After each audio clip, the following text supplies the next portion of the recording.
Finding a hidden gem, isn't that an amazing feeling?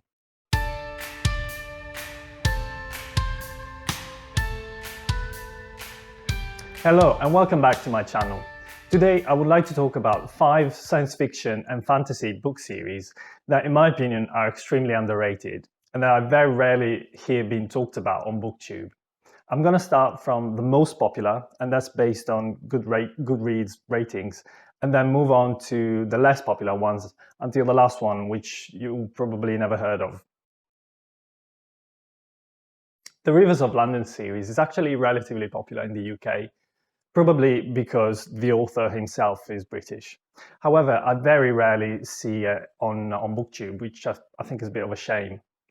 We follow Peter Grant, who's a detective in the Metropolitan Police, and he investigates some crimes or suspicious activity that has some paranormal elements.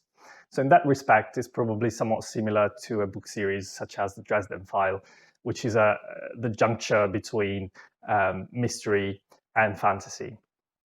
This is all set in London and its surrounding areas.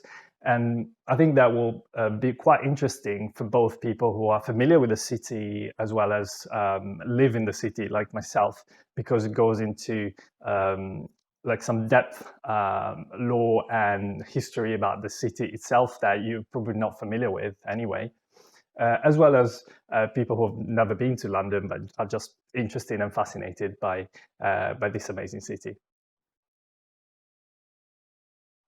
I see Recursion and Dark Matter being reviewed on booktube all the time, and those are 2 excellent books. However, I very rarely see Wayward Pines being recommended, and that's actually my favorite work by Blake Crouch. We follow a Secret Service agent who's been called to investigate the disappearance of 2 other agents in a small town in Idaho. And as he gets there, things are just all a bit off and everyone seems a bit weird, and he's not able to get in touch with his family, and people don't seem to want him to leave the town, and things are just not the way they seem. I can't really say any more than that because that would be spoiling it, but it has some Twin Peaks-esque vibes, if you like, that small town isolated in the United States, but without a lot of the weirdness that David Lynch injects into his works. It's really fast-paced, it's really enjoyable, it's not even particularly long, so if you enjoy that sort of books, I would highly recommend it. The Galactic Empire series by Isaac Asimov is composed of 3 books: The Stars Like Dust, The Currents of Space, and Pebble in the Sky.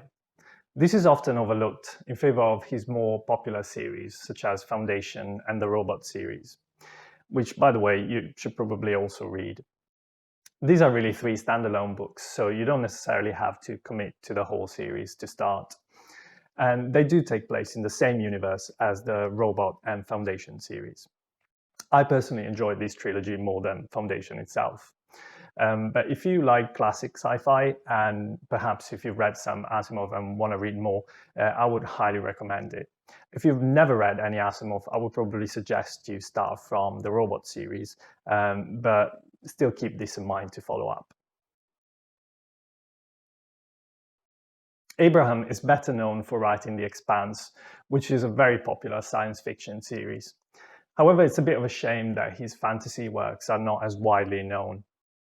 If you're a fantasy fan and looking for a series that is set not in the usual medieval European setting, but has more of an Eastern, like an Asian vibe, and also less focused on battles and military action, but more on political and economic intrigue, this is a very solid recommendation. It's been 7 years since I've read it, so I couldn't really do it justice if I was to post a full review of this. However, my friend Klaus just posted a review very recently, so I'm going to link it down in the description. If you're interested, please go watch it.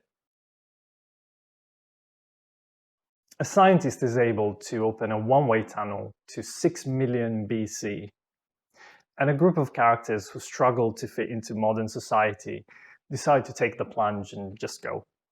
Isn't that an amazing premise already? This series has a pretty dense plot and a lot going on, but at the same time, it still remains quite character-focused. It has a bit of a slow start, so expect that if you give it a go. However, once things pick up, it's just so much fun to read. And while this is technically science fiction, it sort of reads like fantasy a little bit as well. So I would say this is really suitable for fans of both genres. Julia May used to be relatively popular in her day, but unfortunately she seems to have been largely forgotten, which is a bit of a shame. And even though this is the least popular series in my list today, it is also my favorite. If you like this video, please like and subscribe, and I'll see you the next time.